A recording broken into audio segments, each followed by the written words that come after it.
beginning of that event, I understand and I know in my heart that it was God's work because the coincidences were too extreme to be otherwise. In 1940, my wife, your grandmother, Carmen, was 12 years old. On her birthday, it was August 6, 1940, and I was 13. The first World's Fair in Manhattan, in New York, was from 1939 till 1941.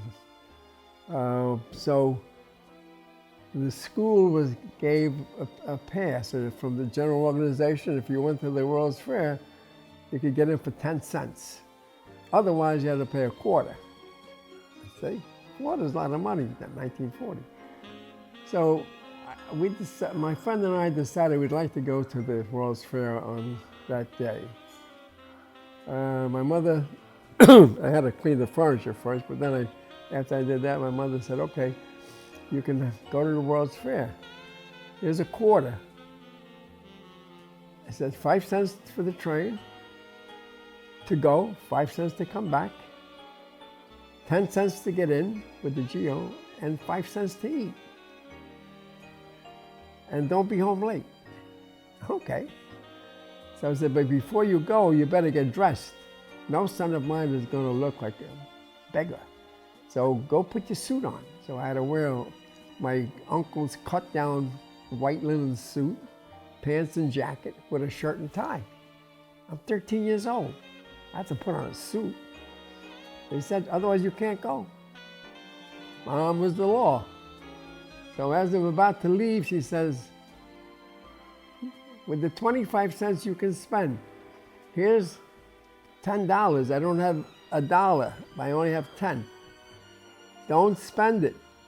But in case of an emergency, you can use what is necessary. Okay. Thank you, Mom. So I said 5 cents to eat and took a tube of Horlicks malted milk tablets for energy. In case we couldn't eat, there was not enough to eat, but for 5 cents, you can get a hot dog and a soda, like they used to do in Nathan's in Coney Island. So we left.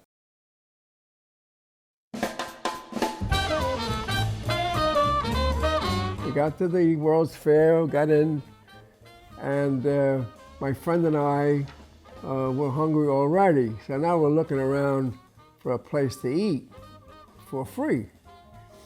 So we look around and we spy a sign, Heinz 57, Heinz, you know, Heinz ketchup and stuff. They were giving away samples of what they made. So we got on the line, oh, let's go in here, maybe we can eat for nothing. So we got on the line, and they had about snake lines. You know the snake line, one goes north and it turns around and goes south. The same line going north and south. So there's about at least six levels of lines. I don't know where we were anymore, but we were going north in this line inside the Heinz building, waiting to get around to go south and then to go back north again. So as we are about halfway in the line going north, somebody in the south line, we hear a clock, clock, and there's a pocketbook on the floor. A little wicker pocketbook, white with a brass handle. It was open, and there was tube of lipstick and face rouge. We look across, and there's one girl was bending down trying to pick it up, but one piece was there, one was there. So I said, go help the girl, go and help them pick it up. So we did that. We crossed the line because they had those cordons. You know, with the stanchions, you can't go. So we went underneath and helped out. We were good Samaritans. So we said, here's your pocketbook. So we got into their line. Now we're going south. We're not going north anymore. We cut the line. Nice, right? So we made friends while we were in the line. As God would have it, we spent the whole day with Carmen and her two girlfriends. So they wanted to go on the loop-de-loop. Cost 5 cents each to get on there. I only had 5 cents to spare. That was to eat. I had to resolve that serious problem. So I declared an emergency. And I had $10 in my pocket. So I took the $10 out and they saw, oh, look, $10. There's a guy in a white suit. With $10? Ooh. So I paid the fare, only for her though. I didn't want to spend the other 10 cents for the other two girls. They had their own money. Yes. Had to be careful. Mom says emergency. The only emergency was 5 cents for her to get on. First he came next to me, so and I pushed him. She was going to sit with the girl in the front, but then I asked Ruthie, who was a nice girl, I said, can you sit up in the front there? Because I see that she's sitting in the back by herself. Okay, so she sits in the front and she's all alone. So I jump into the seat next to her. She was a beautiful, beautiful girl. Just gorgeous. And she was only 12 years old. After that, we went to the outdoor old-time movies. They had the old-time movies with Charlie Chaplin. You sat on the benches, hardwood benches, but they had a screen over there, silent movies, right? So I thought, wow, this is great. She sits on a hard bench, I sit on a hard bench, it's quiet. Put my arm on her, maybe I can get a kiss, quick, right? No, forget it, no kissing. Get your hand off me. She's shaking her shoulders. I'm not diseased. I'm sitting next to you. I spent 5 cents to get you in the movies here. And no appreciation, right? I offered her, Carmen and her two friends, tablets for my Horlicks malted milk container. I want to share what I got, right? Ooh, look. He wants to give us pills. He's a gangster. Ooh, she makes a phone call to her Aunt Sarah. Aunt Sarah, there's a gangster here. Who's a gangster? How do you want to give me a pill? Well, don't take any pills. You were told, yeah. Your mom told you don't take any pills, right? From strangers. He says he's a gangster. He called me a gangster. It's okay.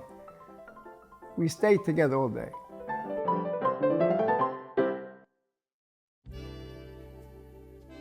On the way home, we left about 10 o'clock that night. So we said our goodbyes. It was nice. So they said, we're taking this train. Oh, you're taking that train? We're taking the same train. Anyway, not only did we take that train, we changed in Manhattan, and then we changed on 36th Street. There were 3 trains, and we all get on the same trains. Where are you going? She says, well, we're going to Brooklyn. Yeah, well, we're going to Brooklyn too. What train are you taking? We're taking the West End. The West End? That's what we're taking. Same one. BMT. The BMT, yeah, that's the West End, the BMT. She remembers that there's the BMT, yes.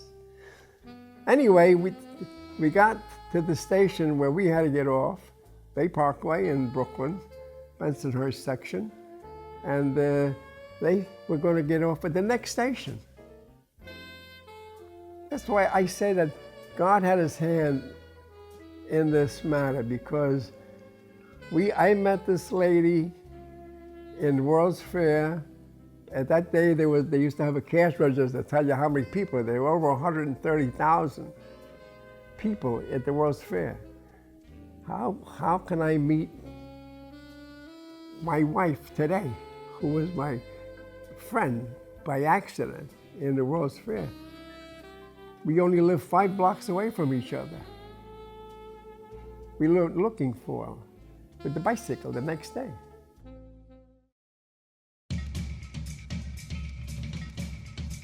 We got on a bicycle and drove from my house 5 blocks away. We didn't know where this place was, but we were looking for it.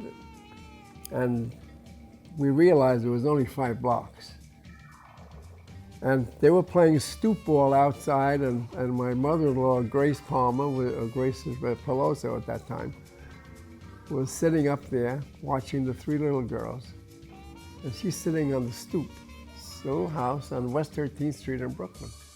gorgeous blonde, smoking a cigarette with a holder, woo-hoo, you know, the holders. And she's sitting there with her legs crossed, smoking, and the kids are playing stoop ball. And I come up there with my friend, and she already knows about me. I was a gangster. So she chuckled because didn't look much like a gangster. Anyway, we met. She was very gracious, and she invited me to say hello to her mother, Grandma. Grandma was in the sunroom. They had a little sunroom right next to the front door. So the door was open, Grandma was inside, with the windows open and the door open, but she was about maybe 60, 70 years old. I think maybe got 70. So I was introduced to Grandma. Grandma said hello to me in Italian. Nobody in that household spoke Italian. She had 5 daughters and 2 sons, and nobody spoke Italian, even the dialect. They spoke pigged-in English, Italian style.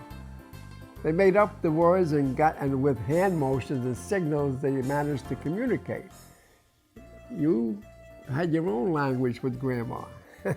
She had her own. And that's how they communicated. So I went inside, she talked to me, she said hello to me in Italian. I answered her in Italian, because I knew how to speak Italian. And she was sort of shocked, because I was a 13-year-old kid talking to her in her own language. She became my best friend. So I spent time with Grandma. And every time I went to her house to see Carmen, I used to see Grandma and spend time with her and talk to her. And she used to look forward to seeing me because I was the only one who could talk to her, even in her own family, which was amazing to me. And she was a lovely, wonderful woman, kind and gracious, losing her eyesight, right? Yeah. And you loved Grandma a lot too, didn't you? And she loved her. They were pals, not only grandma and grandchild, but they were pals. And she took good care of Grandma, even as a 12-year-old. You know, was very loving, and she was crazy about her. But that was a very important element in our lives, that Grandma couldn't speak English and I could only speak Italian, and I talked to her in Italian. Because now, Grandma became a hook for me. Grandma wanted me to be there, to come. So I was invited to go Sunday to have breakfast at her house. They have a Sunday breakfast. In my house, we had no Sunday breakfast. We had breakfast was a glass of some coffee or milk with some coffee, piece of bread, and enjoy, and that was breakfast. We never had eggs, bacon, muffins, sausage, rolls. That was unknown. When I grew up, piece of bread, it was like being in jail. You got a hunk of bread and some water, but this time was milk with coffee. Dunk and dunk, and off to school you go. And whatever we ate last night was in my sandwich. If we had anything, it was between 2 pieces of bread the next day. But I understood that, so it was okay with me. But anyhow, I went to this first formal invitation to come Sunday to their house. So I went, and I walk into the house. What do I see? I see my wife, who was 12 years old, playing an accordion on Sunday. She's playing an accordion. Her father had a whole set of drums set up in the living room, which was right next to the dining room. And he's over there, the drums, playing the drums. They're setting up the table. He goes out and he buys rolls, cake, jelly donuts, everything, and rolls, and they would have a full breakfast, which was like, to me, unheard of. I never had anything like that, except maybe in a hotel if I ever went one time. you know, where they have all this fancy stuff. Wow, I didn't know people live like that. Anyway, I said, ooh, it was nice, I like this.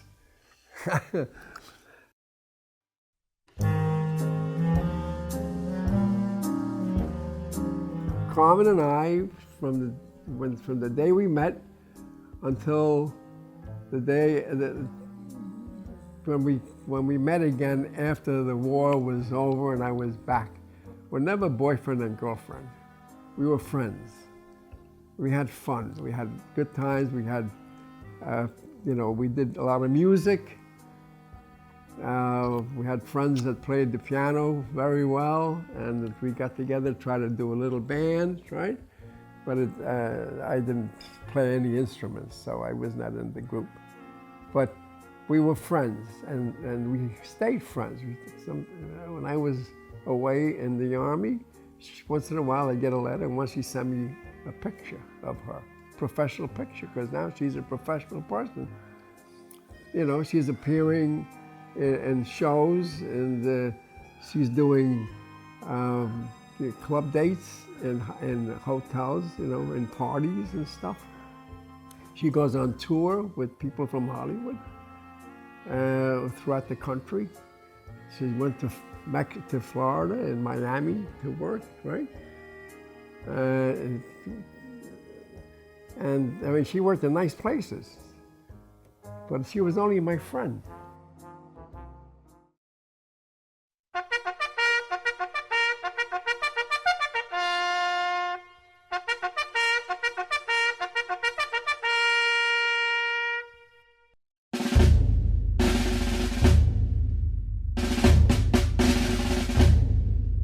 So from the time I left in 1942 and went into service until I got back in 46, we only communicated a little bit by mail, you know. But on August the 6th, 1945, on her birthday, our new president, President Truman, ordered the atom bomb be dropped on Hiroshima, on Nagasaki, on her birthday, where I took that picture in Manila. I was in Manila then, in the Philippine Islands. And when I heard about it, that the bomb had the power of 20,000 tons of TNT and annihilated the whole city in one bomb, it was hard to believe. And it was an error, because it had maybe double the power than they reported at 20,000 tons, maybe 40,000, 50,000 tons. I don't know, but that was what was going around. But we knew for sure it was enough to wipe a city out. We had a company street, because we were staging to attack Japan at that time. I was in a boat unit, the 544 Engineer Boat and Shore Regiment, and what we did is we took the men and materials and landed them on the beaches, like they did in Normandy, you know. But I was in the Pacific. I hate the cold weather. God was good to me. I prayed that I would never go to Europe, because I knew that the winters were severe, and a lot of people, you know, met their end only from the weather or caused by the weather. Me, I was in the jungle, and Japanese people were there, Japanese soldiers, but it was warm, nice. Rain, water, beach, boats in the water, yay! Didn't have to wear overcoats and gloves, and that was a wonderful thing that God did for me, and I made many friends there and communicated and kept the friendship for many, many years thereafter. So that's what I did in the service. Then I came home because the atom bomb was dropped, war was over.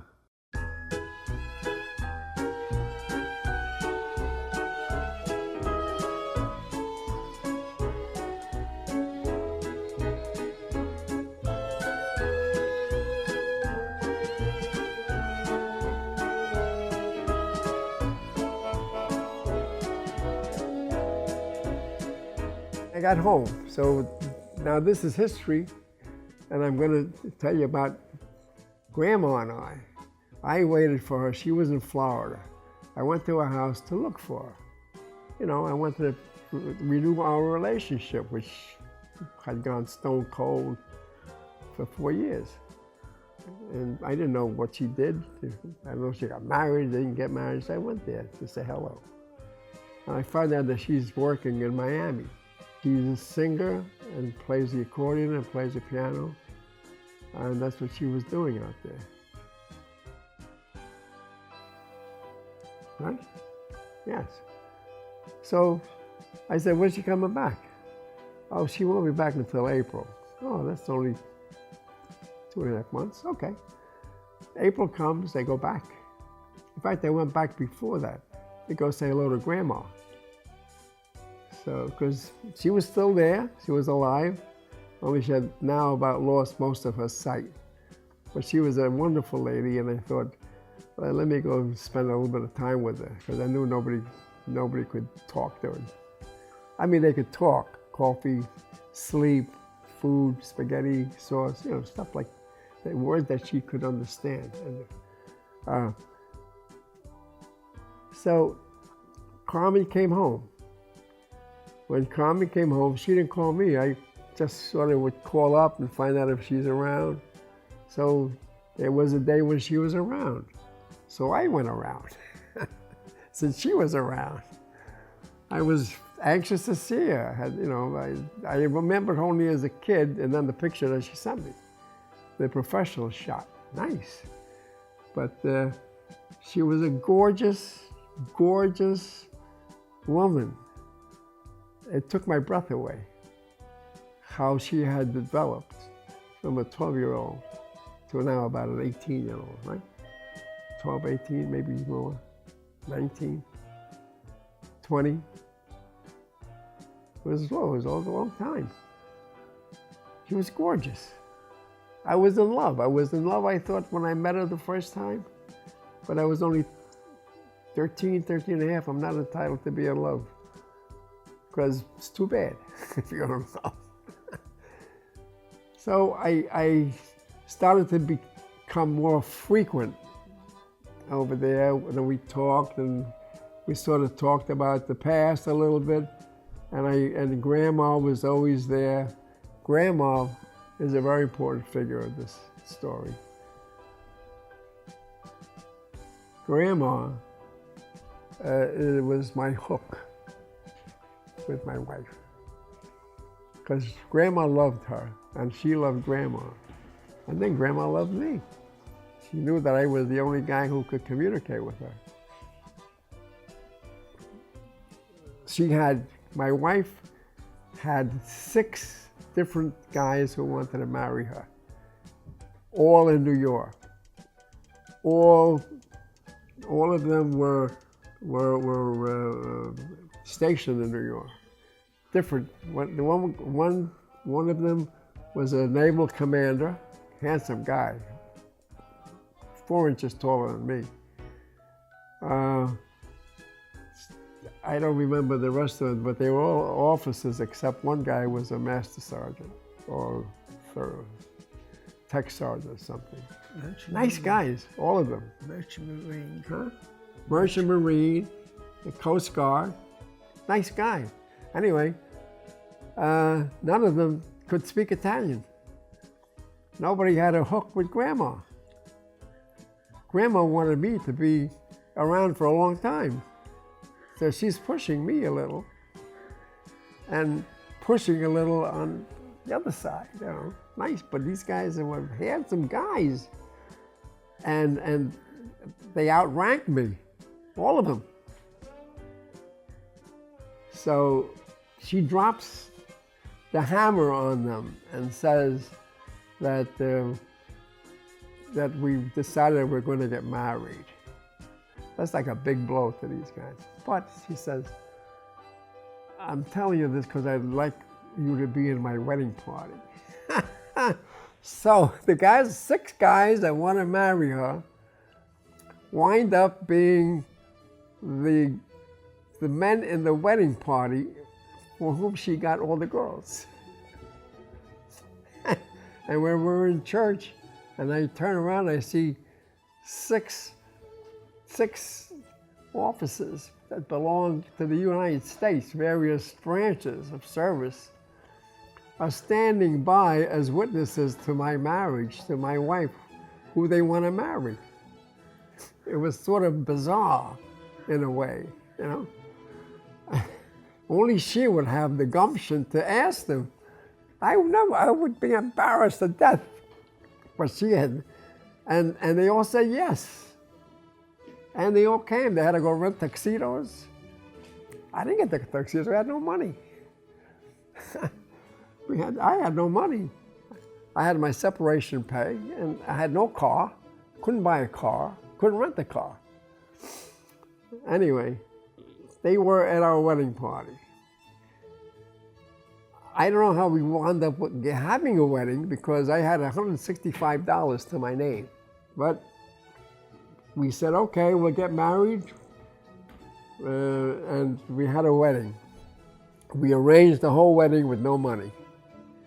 We hired a hall, the band, the limousine, whatever was ordinary needed for a wedding, we did it on the arm, on a hope and a prayer that we're going to get some money from the guests that we invite. Well, it cost us about $1,150 or so, maybe $1,200 for the wedding, for all the stuff. Today it would cost $15,000. But in 1946, it only cost us $1,200, $1,300, $1,100. Anyway, we got enough money from the guests for us to pay everybody off. And we did that. And we went to the hotel in Brooklyn. We got a room there, $5. I forgot the name of it. Hotel George. Oh, no, we didn't go to St. George. I think it was the other one. Was it the St. George? St. George, $5. And we didn't get there till 4 a.m. or so.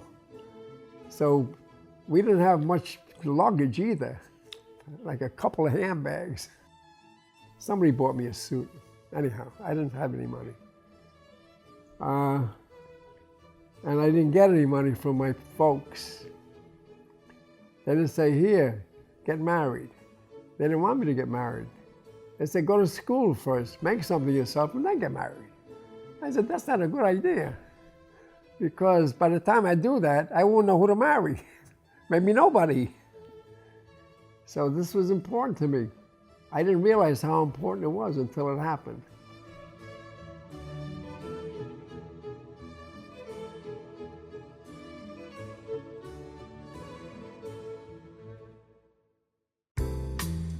The first day of our married life, we went to the Chinese restaurant, and then we went to school.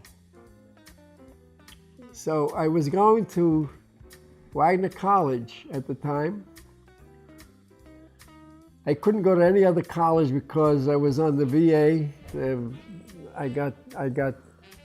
They paid, the government paid for my education. So one of the conditions was that you had to go back, if you had any college credit, you had to go back to the school that you were going to before, which made my life miserable because I could only go to Wagner College as an undergraduate, which was in Staten Island.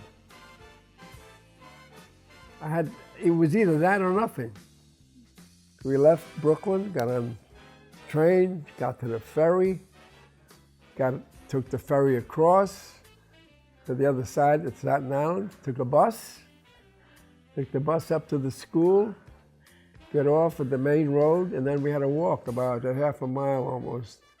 Long walk, right, remember? Mm-hmm. Uphill to the school. The school was at the top of the hill, at the highest point on the Atlantic seacoast, 882 feet above sea level. I don't have a car. I don't have anything except, we had $35, I think. And I had a stupid job, dead-end job.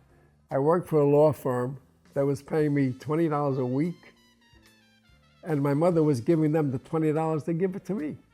That's how important I was as an employee. So it was great. You're giving them 20 bucks, they give it to me, they charge me $3 for taxes, and you give them 20. I said, I'm a loser here. What am I doing there? I'm a runner, a gopher. And I was working for some very important, a big law firm. They were councilmen, a New York City councilman. One of the lawyers that I worked for became a Supreme Court judge. The other one was a Supreme Court judge. He also became the surrogate, one of the surrogates in New York City. It's a big job. And I was working for their firm. But I was a gopher, as a gopher. Go for this, go for that. Go get coffee, go get cigarettes. Go bring the papers to the courthouse. Go pick up papers from this police. That's what I was doing. What kind of a job was that? I said, what did you get me this job for? I didn't want this job. But that's the job I had when I got married. Our first living quarters as husband and wife was at Nanny, her mother's house upstairs. We had an apartment upstairs they made for us. It had a living room, a bedroom, a kitchen, and a bathroom. Dollhouse. Huh? It was a dollhouse. So it was my mother-in-law's house, and we lived there.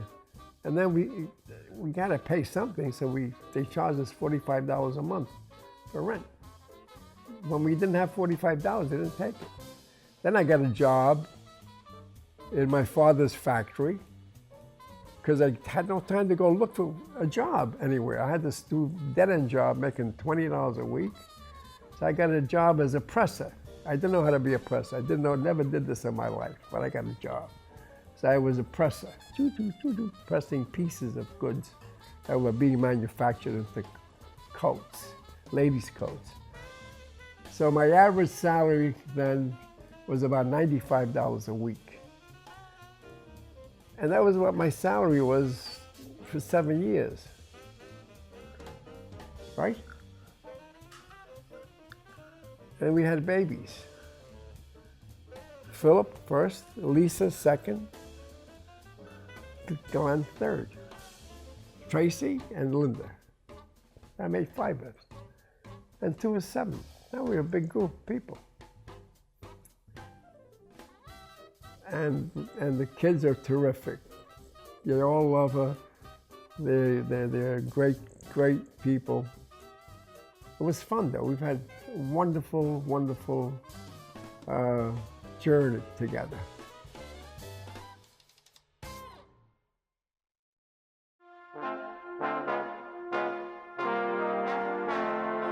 She was always helping. She was taking care of the children.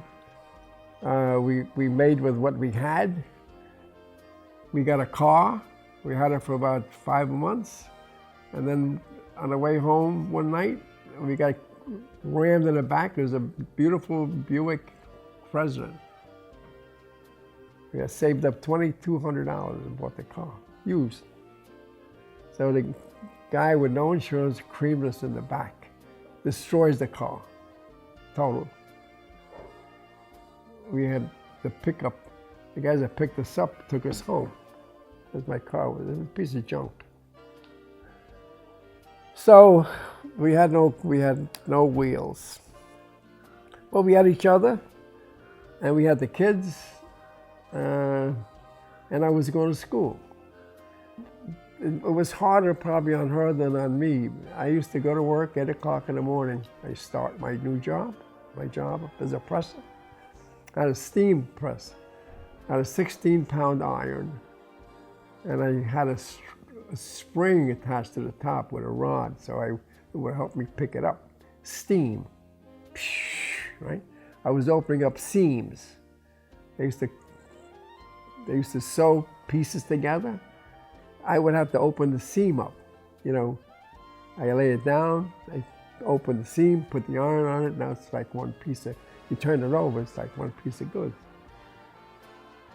And they used to come and dump them on my work table, which was a table 6 feet by 7 feet. Stainless steel sheet on top. I had a short ironing board, heavy. And they used to dump that stuff on me. And I'd be doing this all day long. Very intelligent. But I listened to the Yankees and Mel Allen as often as I could. There was always going with the radio. Nice. And I used to make, sometimes I'd make 105 or so, because I worked piecework, you know? So the average was $95 a week, right? You're falling asleep, smarthead. I'm falling asleep, because you're falling asleep. Anyway, I did this for 7 years. I only went to Staten Island for about 2 years. But I did it every day. I worked. It was killing me. I used to work from 8 o'clock until 5:30.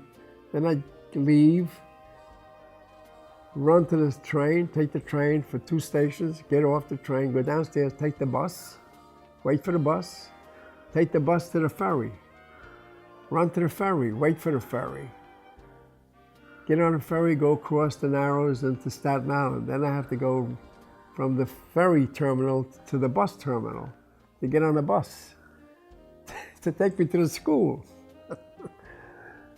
I used to get to the school in an hour and a half if I was good. The class started at 6:30. And I used to leave at 5. Sometimes I didn't leave till 5:30.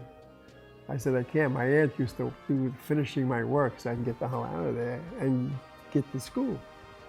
So 6:30 class starts. I'm knocked out. My tongue is hanging out because I have to walk uphill. I through the woods to get up there, through the path. Nuts.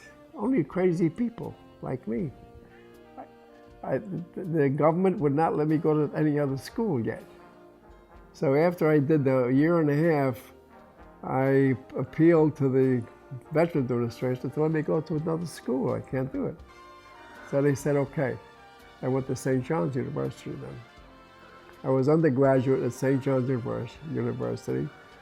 I got my degree there, then I went to law school at St. John's.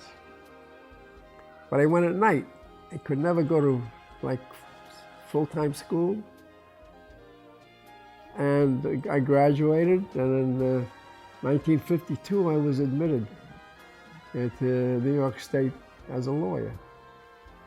1952. And she was with me all the time. She used to read to me at night. I was in bed, my tongue was hanging out. Oh, I forgot to tell you. While I was working as a presser, my father owned the buildings where this factory was located. I got into a business while I was doing this and going to school and being a presser. I became a manufacturer of laundry bleach and started to manufacture laundry bleach in the basement. I bought this business from the other presser. There were 2 pressers there, one with a machine and me with yarn. He had a machine. All he had to do was put that boo boo like that. I had to go this way, with my arm. He had a brother-in-law who went to Florida and he sold his business. He had a bleach business, or laundry bleach. So my aunt advanced the money. She bought it for me because she was the manager of the factory. And she knew I was going to school. I wasn't making any money, real money. During the whole time I went to law school, I used to work nights. I worked days, I went to law school, I worked nights. I get home about 2:15 or so. I get upstairs. The house smelled like a laundry. Wake her up, because I smelled like bleach walking bleach. My clothes, would get that stuff. Anyway, I take all my clothes off, jump into the shower, try to detoxify myself. And go to sleep. So I go to sleep at about 3. And then I'd be up at about 7:30 and go to work. Do that. I should do that 5 days a week, sometimes on Saturday. Grammy used to come, often came with me.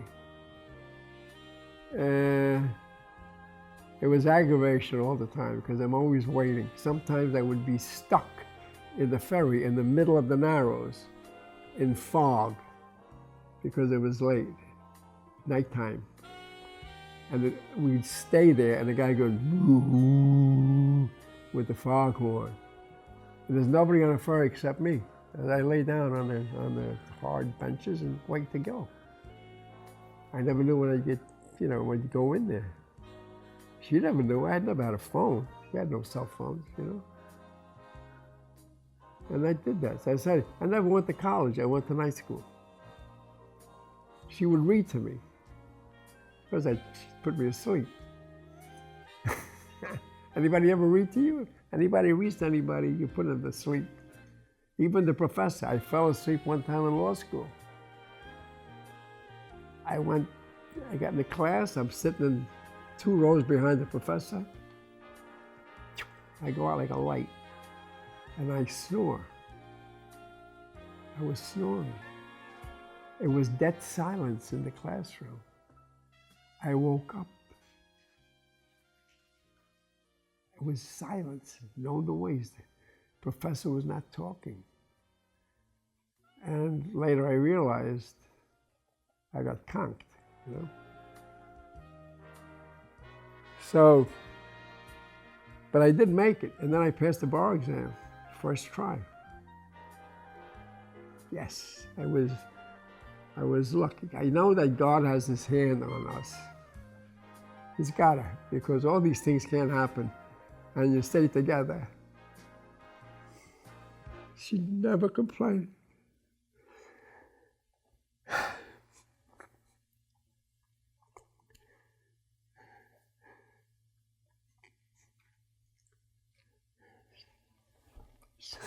She was so good.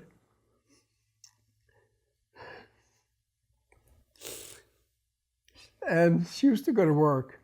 She used to get club dates. She was the most gorgeous woman walking around. And it's too bad that you weren't born yet to be able to see her. Because we would walk down the street and people would pass us and stop and turn around and look at her. She was a perfect 8. My aunt wanted her to be a model up in the showroom. We had a showroom. They had a showroom in New York City where all the buyers would come and buy the line, this coat, this coat. And when it was over, I used to get all the samples. She had about 20, you couldn't put the coats in a closet that she had. I used to bring it home. She'd come to the shop. I said, try this on. So she tried on the sample because it was now hanging in the factory. So my aunt would say, take it home. Woo-hoo. Thank you very much. And they were gorgeous. The coats themselves, they only made 220 a week. They didn't make 2,000. Of any kind of coat or coats. They used to sell them to Lord & Taylor, Saks, Fifth Avenue, Gimbel's, Macy's, top stores. And she could have got a job anyplace. But she used to work nights at the hotels. She gets a club date. They call them club dates. So she would work at the Pennsylvania Hotel, the Manhattan Hotel, all the major hotels in Manhattan.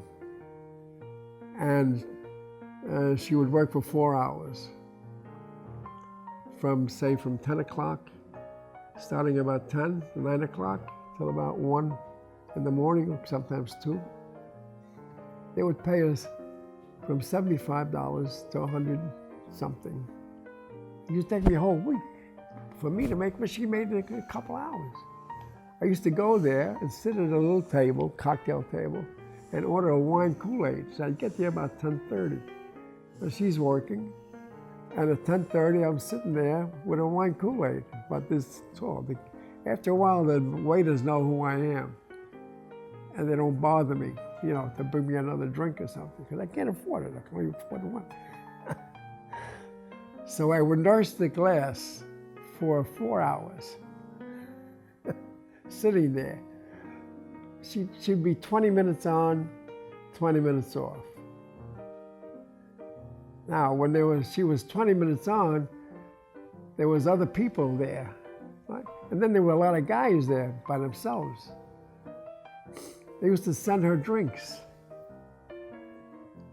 and the waiter would get the drink, bring it to her, put it on the piano, if she was playing the piano. She played the piano, the guitar, the accordion. Sometimes she had them all there and did 20 minutes of each. So she'd thank them, then she would go on her break, take the glass, or the waiter would maybe had 1, 2, 3, whatever, how many they sent up there. Sometimes they would send up the glass with a tip. So she'd take, the guy would put them on a tray, walk behind her, she would take them. There was a big planter in the back, right behind the thing. I mean, with a phony tree in it. Not a real tree, phony. She would pass by. That tree had to be drunk, for sure. But because she doesn't drink at all.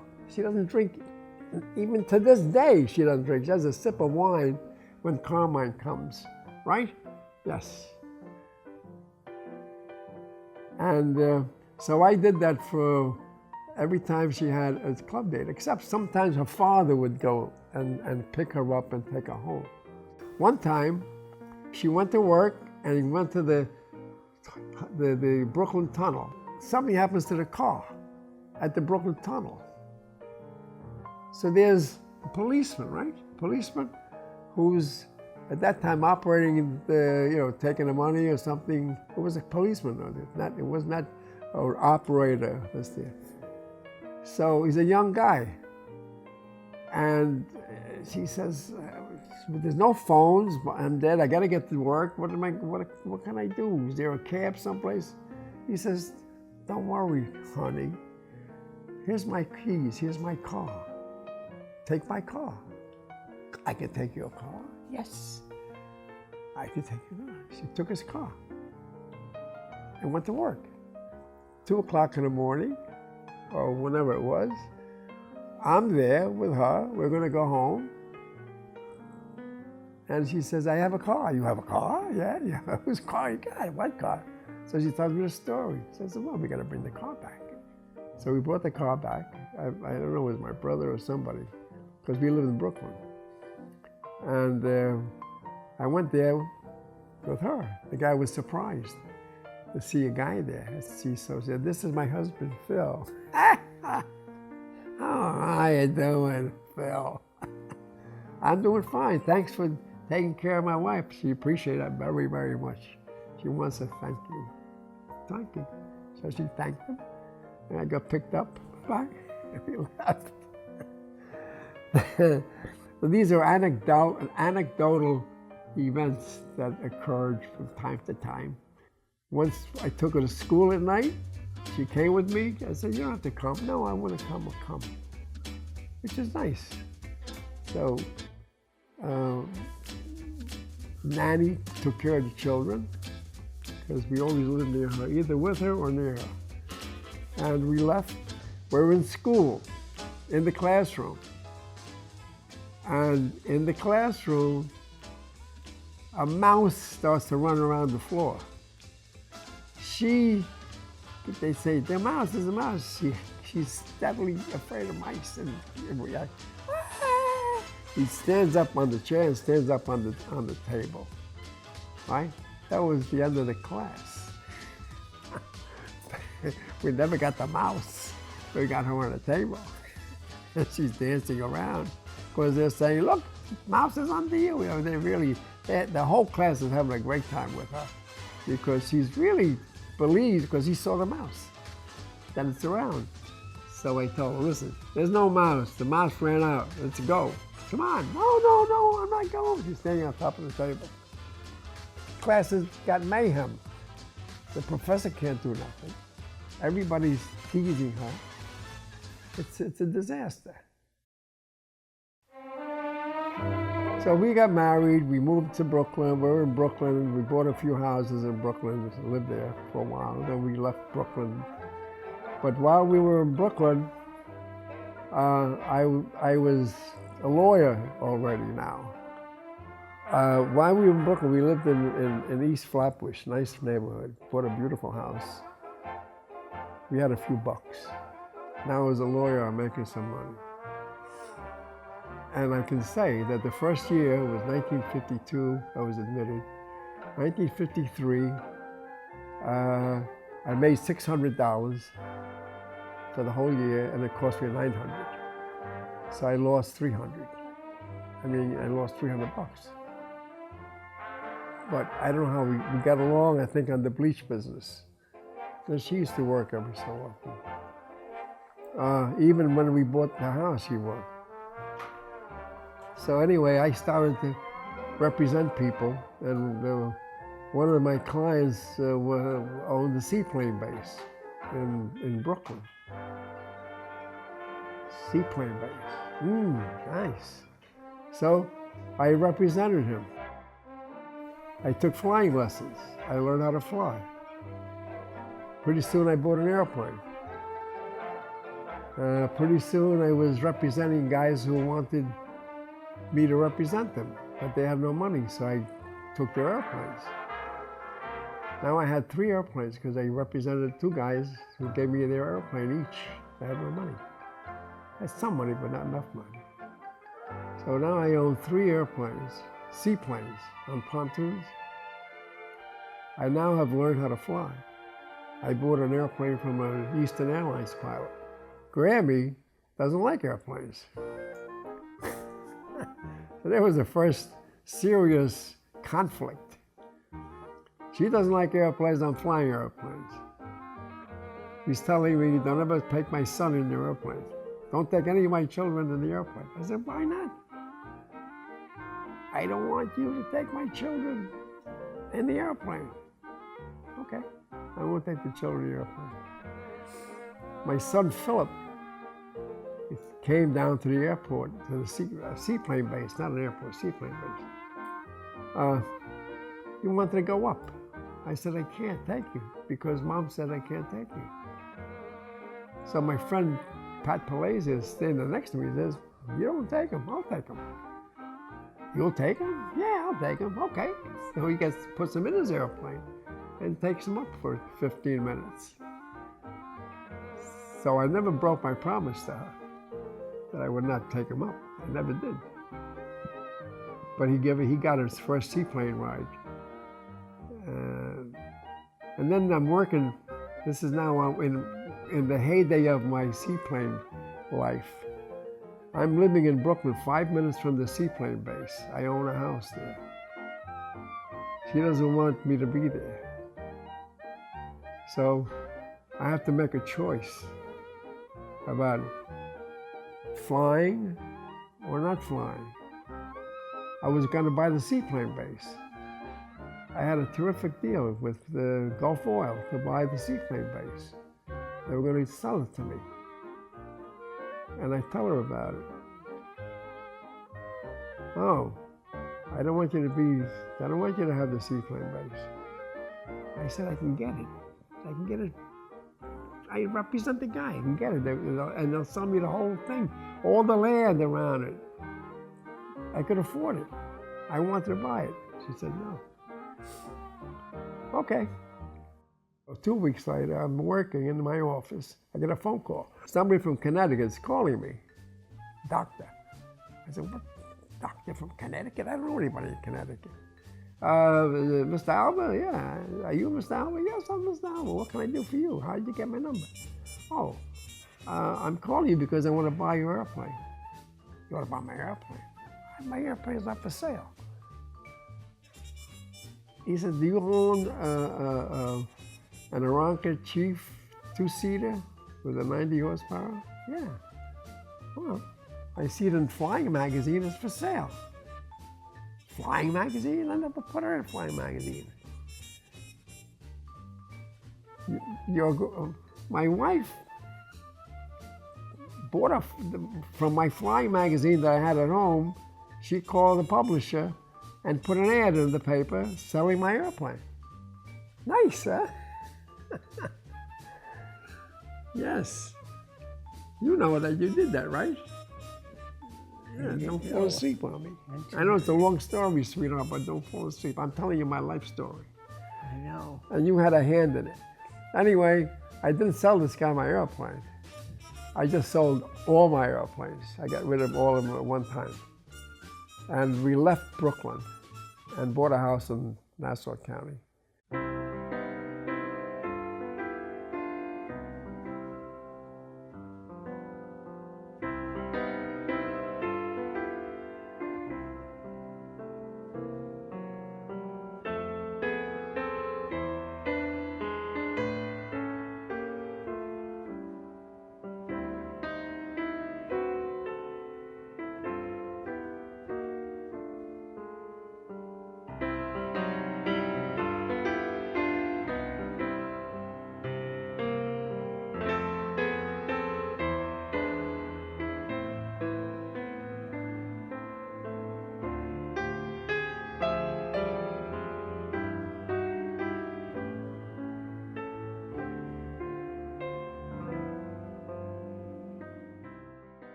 I'm not doing much now. I haven't done much work in the last 5 months since you got hurt, because it's not here anymore.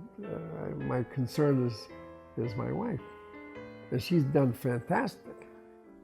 She had a major injury, and it resulted in a type of stroke, but she's recovering from it because all her children and grandchildren all love her, and they do good stuff for her. The doctors are great too.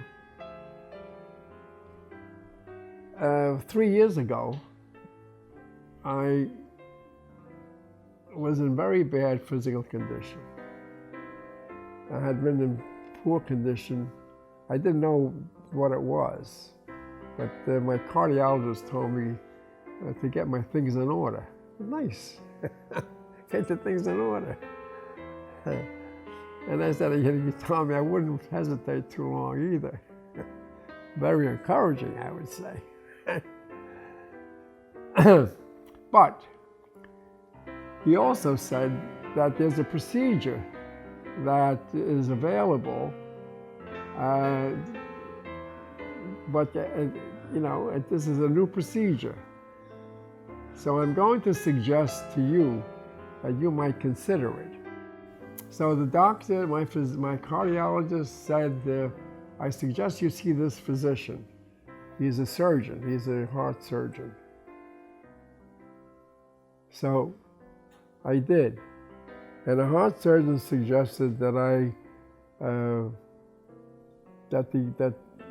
the only solution to the stenosis of the valve is to replace the valve. It's called a transcatheter aortic valve replacement. And I was 88 years old at the time they did it. I am 91 and a half. I haven't stopped working. And it's changed my life physically because I couldn't walk an inclined plane of 15 degrees without hanging my tongue out and sitting down, resting. I couldn't do anything that was strenuous at all. I could do it, but I'd be like exhausted. I wouldn't feel good.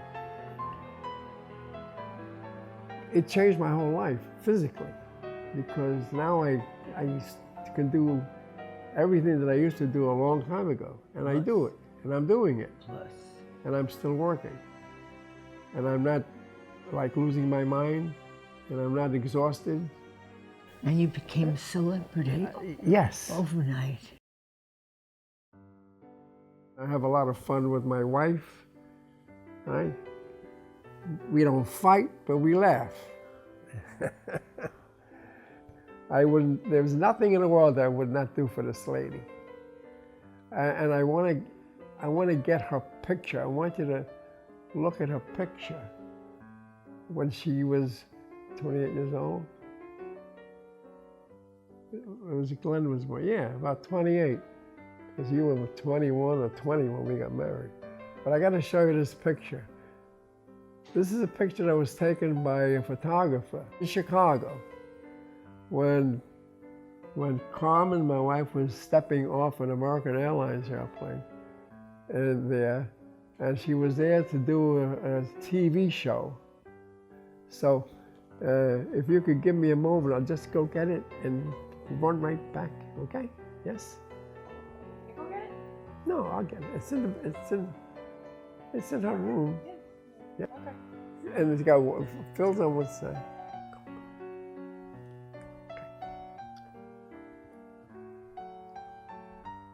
Sorry. Oh, that's fine. That's the picture. Okay, let me hold it. All right. Oh, Phil, It's you. I know. Phil loves to talk. I don't talk much.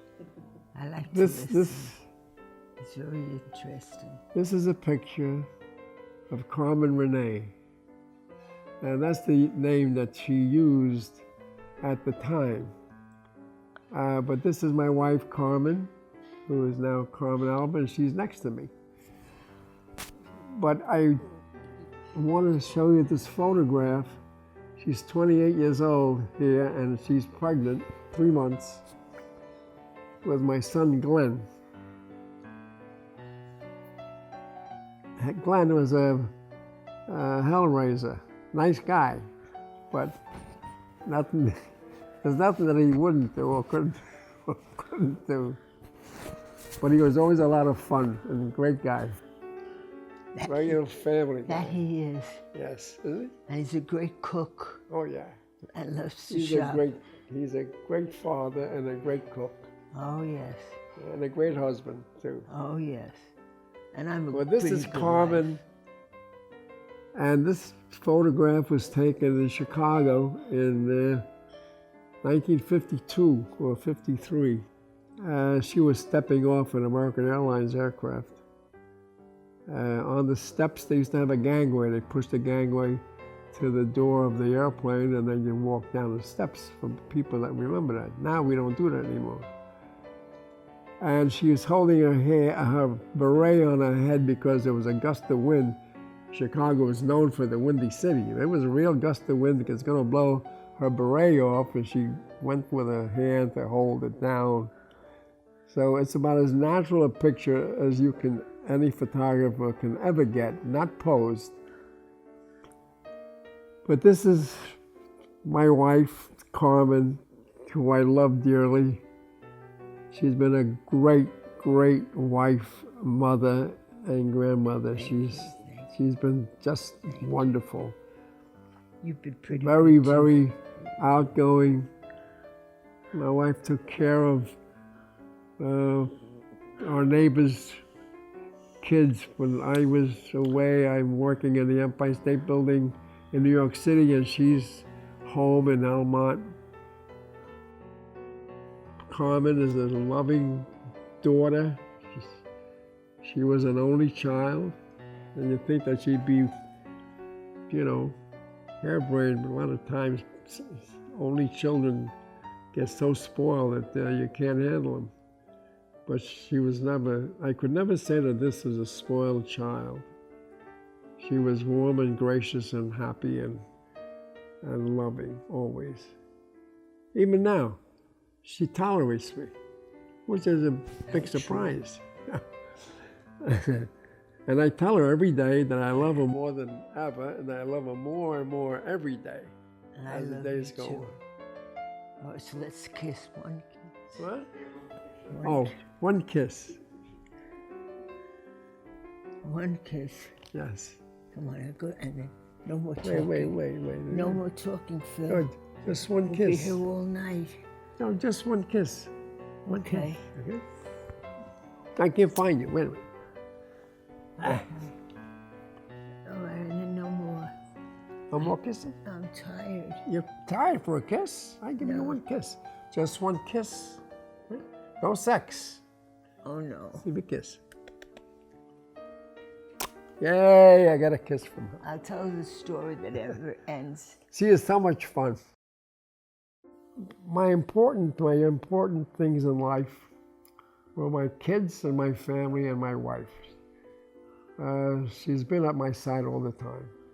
She's never complained. She did wonderful wonders with my children, the grandchildren. She loved them dearly, everybody.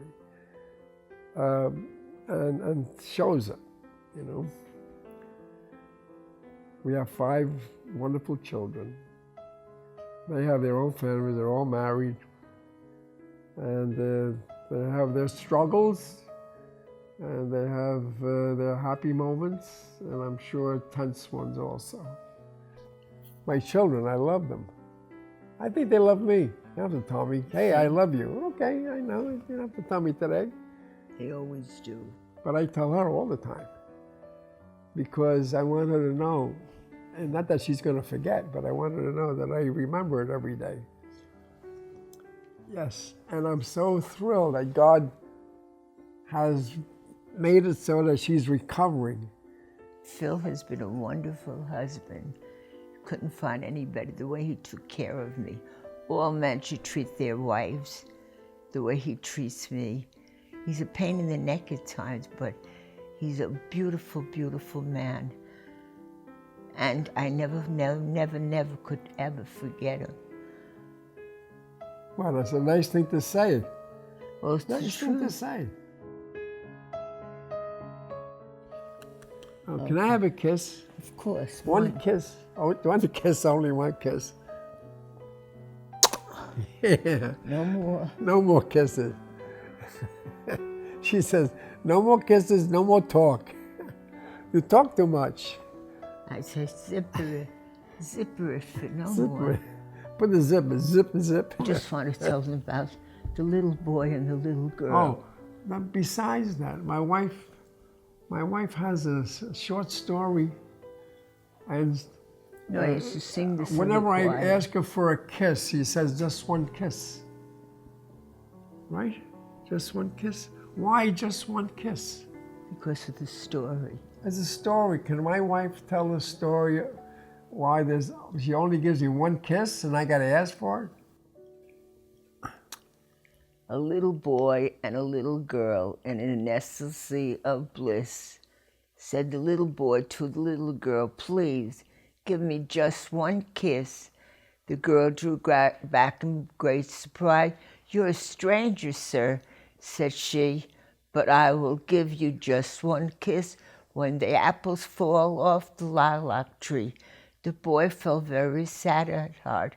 She was the only one. The girl felt quite remorseful at the terrible wrong she had done.